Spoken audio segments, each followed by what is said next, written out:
More than 2700 years ago, Buddha arrived here.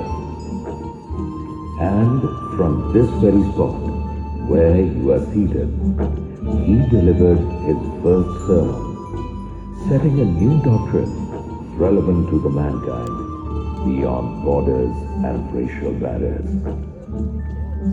Today, Sarnath is one of the most consecrated pilgrimages for his followers. Let us delve into the past and listen to the echoes of wisdom and embrace Buddha's profound teachings.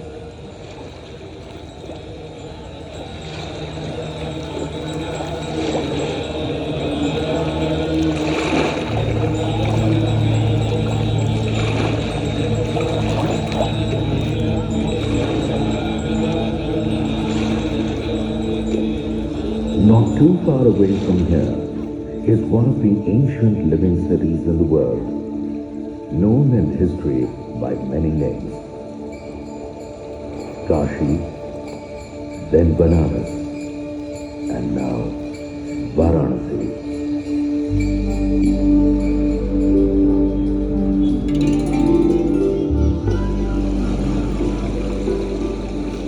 Brimming with temples, it is believed to be the abode of Lord Shiva. Every evening, the panoramic ghats glitter with innumerable oil-lit lamps, accompanied by the chanting of melodious prayers, providing solace to the soul. The city slowly seems to get into a trance.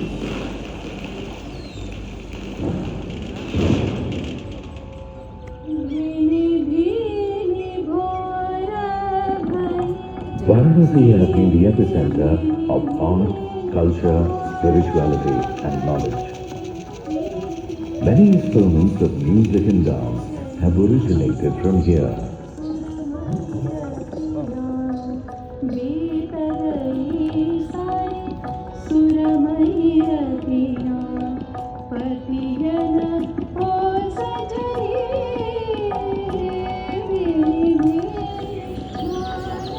Banaras Hindu University, established in 1916, is the biggest university in Asia.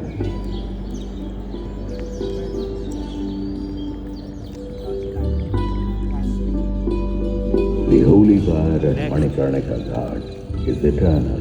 It is believed that on cremation here, one achieves moksha, freedom from the cycle of birth and death.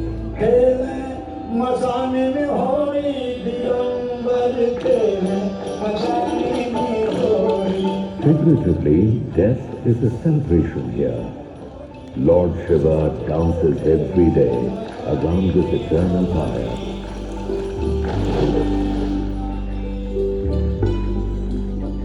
These lively lanes, ever bustling with life, continue to pulsate with the wisdom of saints like Kabir and Tulsidas, who once lived here. Pilgrims are drawn to these ghats for a dip in the holy Ganges to rinse off their sins and seek solace within their spiritual selves. Varanasi is not just an ancient city, it is also a cradle of civilization and faith.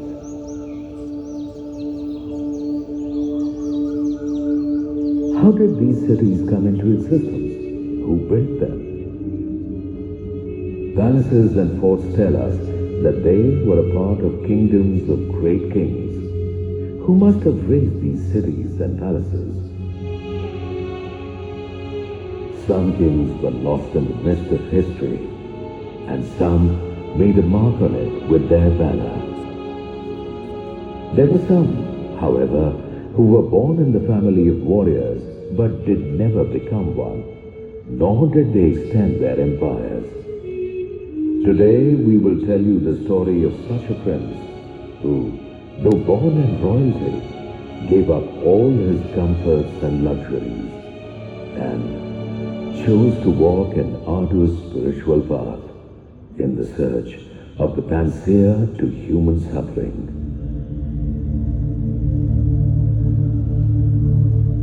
Many years ago, a child was born to King Shuddhodhan and his queen Maya Devi. He was not born in a palace, but in a garden, Lumbini garden.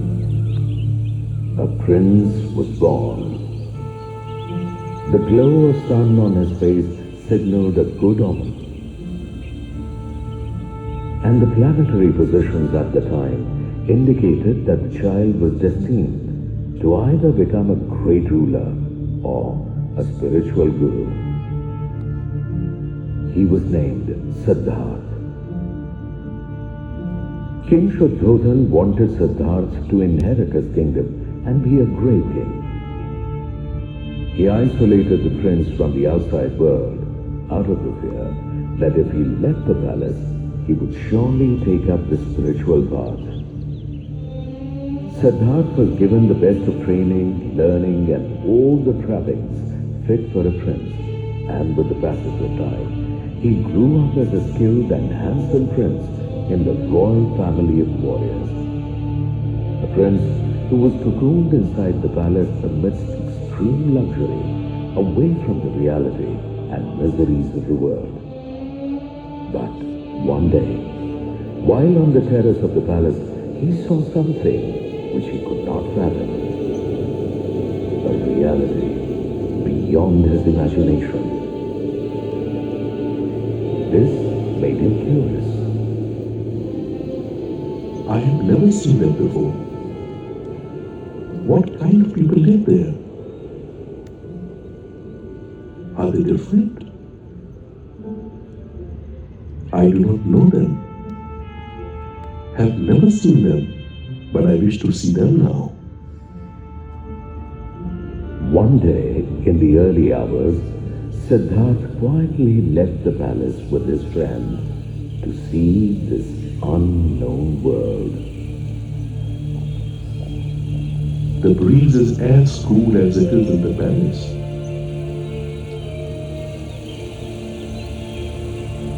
The trees and flowers are no different than those in our gardens. Water looks the same, so does the soothing sound. Everything seems to be the same here. He became restless when he saw a sick man. He had never seen one before. He asked his friend, Why does he look like this? It is due to his bad health, Prince. He is sick. After a while, he saw a very old man. Why does he look so withered? Prince, his age is catching up. He is now very old. And further ahead, he saw a dead body. Why is he lying on the ground? What are these people around him doing? Prince, he is no more. He is no longer alive. Those people are his family members grieving over his death.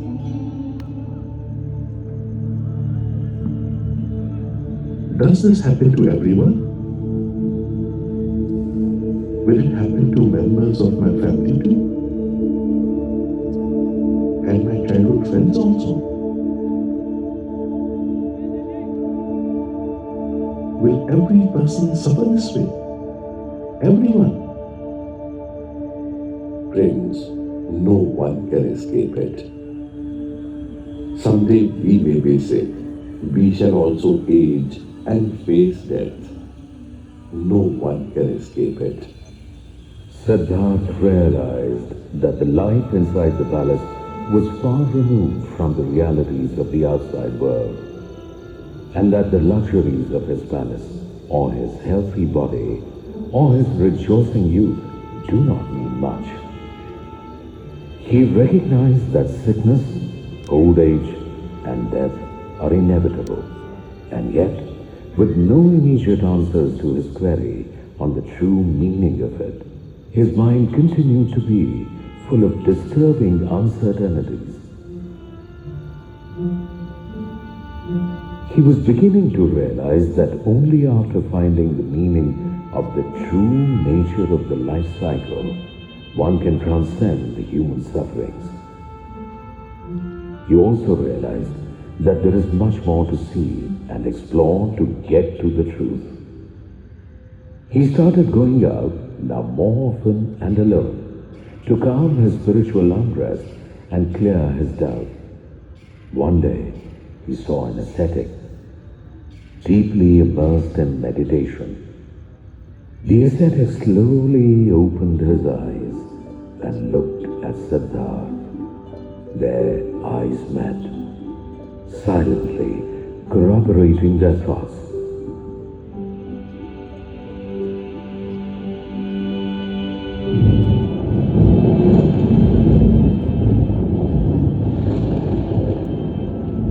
It dawned on Siddhartha that the answers to his questions lay within himself, and if he wanted to help the common man get rid of the sufferings of life, he himself had to understand it first.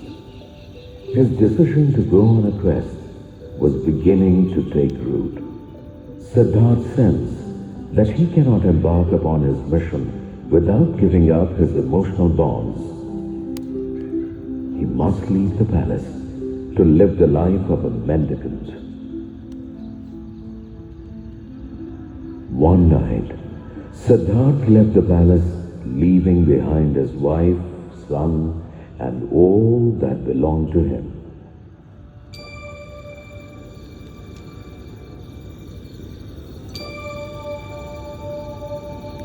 He took his first step on the spiritual journey to seek the truth.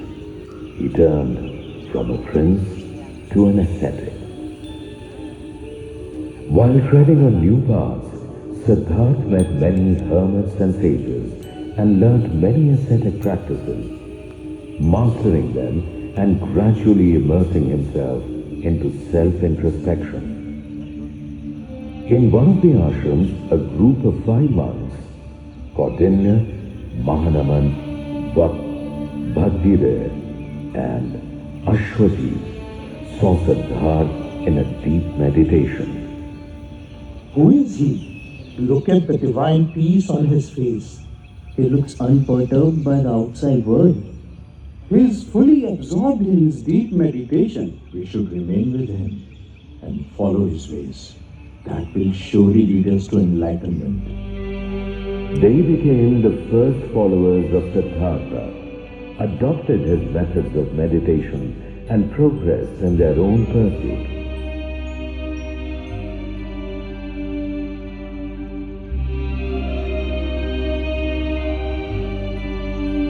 Six years of concerted meditation in various ashrams did not bring Siddhartha any closer to the answers he was looking for.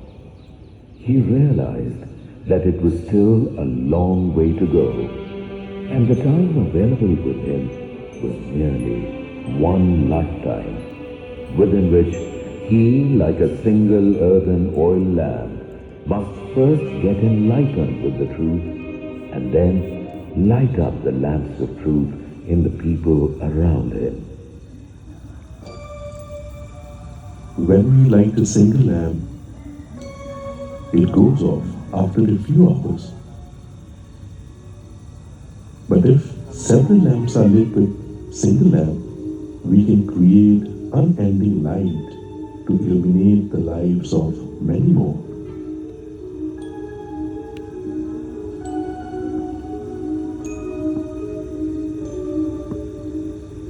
Siddhartha had a strong conviction that it is important to win the war that is constantly raging within oneself. By doing so, one would acquire everlasting peace. This state of eternal bliss remains within us forever, like a shadow which cannot be separated. With this determined objective, Siddhartha left the set routine of the ashram and decided to practice asceticism on his own with the highest degree of penance to attain his spiritual goal. His followers too moved with him. They reached Uruvela, a small village in Bihar, and sat for meditation for days without food and water. Siddhartha was punishing his body with ultimate deprivations. He wanted to test his physical self to its limits. One day, When his body could not take it anymore, he fainted out of sheer hunger and fatigue. On regaining his senses, he realized that it was not the right way to find the truth. Our body is like a string instrument. If we loosen the string, music is no longer in tune. And if we tighten the string too much, it would snap, and there would be no music at all. He gave up asceticism and walked to a house and, in a weak voice, asked for alms. Bhiksham Dehi, Bhiksham Dehi.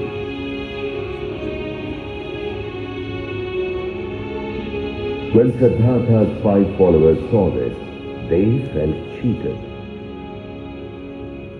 Look, he has given up his penance and is asking for alms. Abandoned his meditation? What kind of a sage does that? He has lost his way. How can he lead us now? He is degraded now. We must find our own path, or we too will be dishonored like him. Siddhartha was left alone. He was weak but determined. He started his meditation under a peepal tree on the banks of river Niranjana with a new resolve. No matter what happens to my physical self, I will go on till I vanquish my doubts and find enlightenment. Through intense meditation to know his inner self, he finally emerged victorious. On the day of full moon, after nearly 40 days, he attained enlightenment. He understood the noble truths of life. Siddhartha became Buddha. That peepal tree is now called Bodhi Vriksha, and the place is known as Bodhgaya. Buddha set about thinking as to how to spread the divine knowledge that he had attained.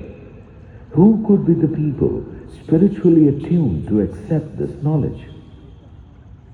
Buddha remembered his followers who had abandoned him. He began his journey towards Sarnath. When he entered Sarnath, the environment suddenly became serene. His fellow monks who had abandoned Siddhartha, thinking that he had gone astray, were entranced and humbled by the divinity on his graceful face. They realized that they had failed to grasp the greatness of Siddhartha's actions and welcomed Buddha with utmost respect and devotion. They became Buddha's first disciples. The place where Buddha met these 5 disciples is now called Chaukhandi Stupa. Buddha smiled with compassion and, sensing their eagerness, delivered his first sermon from the place where stands the grand Dhammik Stupa in front of you. In my spiritual journey, I have experienced 4 noble truths of life. The first noble truth is that the life cycle of birth to death is full of suffering. The second noble truth is that the cause of this suffering is desire. More the desires, greater is the suffering. The third noble truth is that giving up of desires can end the suffering. The fourth noble truth is that renunciation of desires can be achieved by following a disciplined, noble, eightfold path, which is the middle path. Following these paths is like entering a dark room with a light in hand. The darkness gets dispelled and the room is brightened. Buddha stayed here in this compound for a few days at Moolagandha Kuti Vihar. Buddha's teachings were very simple. He solved the most difficult problems of life in a very ordinary manner. Once a woman came to him with her dead child. Save him, my lord. Please revive my son. Make him breathe again. Certainly. Just get some mustard seeds from a family where no one has ever died, and I will revive him. The woman thought for a while and realized that no one can escape the eternal truth of existence, death.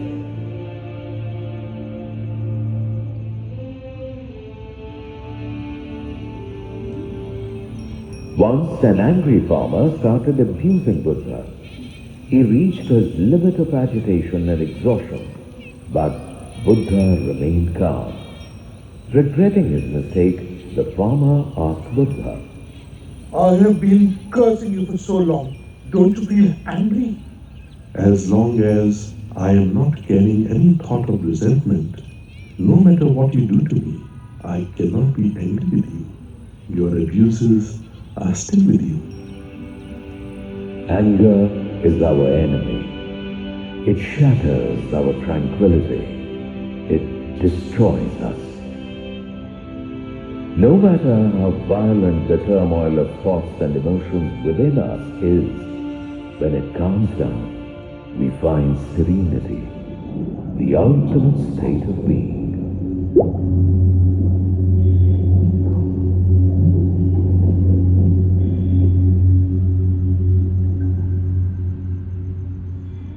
Such was the wisdom Buddha preached to people from all walks of life, kings, slaves, soldiers, or common people. He would often compare every living soul to muddy water, which is oblivious to the fact that beneath its surface lies purity and peace.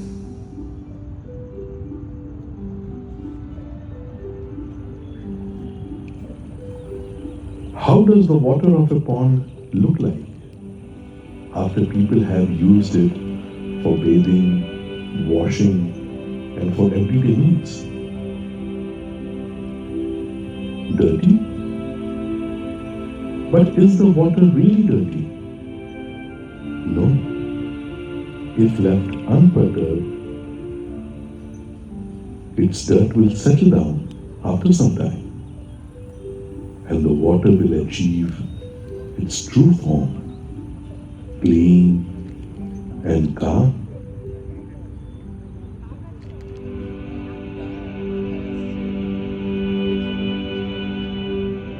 Buddha established his Sangha and sent 60 of his first disciples to all corners of the country to spread his teachings among the common people. Buddha himself embarked on a long journey to reach people, to explain the noble path, and to show them a new way of life. Kings are known for the size of their empire, the duration of their rule, and how they treated their subjects. In the 3rd century before Christ, Maurya dynasty was a vast and powerful empire, ruled by an ambitious emperor, Ashoka. He attacked Kalinga Empire and fought a bloody battle that lasted for many days.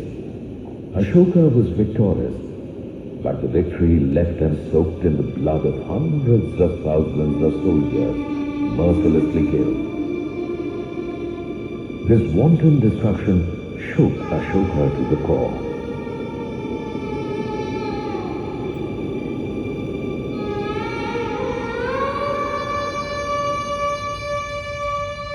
Such devastation, so much misery. How could I do it? Is my victory worth it? A repentant Ashoka denounced war forever and embraced non-violence, compassion, and fellowship, the path of Buddhism. Ashoka reached out to people in far-flung places, preaching Dharma of Buddha to relieve their sufferings. He built thousands of stupas and viharas across the country and built many other memorials at Sarnath too. As you approach this complex, you cannot miss this towering Dhammik stupa, the construction of which was initiated by Ashoka and completed by other kings after him. The remains of a pillar from Ashoka's time exist in Sarnath even now. Its top was adorned with his royal symbol of 4 lions, symbolic of the 4 noble truths preached by Buddha, and the wheel of Dharma. These are now the national emblem of India. Ashoka built Dharmarajika Stupa and many viharas in Sarnath for Buddhist monks. He also paid his respects to Buddha by building Mulagandha Kuti Vihara at the place where Buddha stayed in Sarnath. Buddha was born a prince, yet when he saw the suffering around him, he renounced everything, walked an arduous path, understood the cause of suffering and the power to transcend it. He spent his life teaching people that if one wishes to reach a state of no suffering, one must follow the noble eightfold path. His teachings remained relevant and would remain so eternally. The stupas, the pillars, and the viharas still resonate with the calm echoes of Buddha's sermons. Sarnath, its air suffused with spirituality, sends the message of love and compassion to the entire world.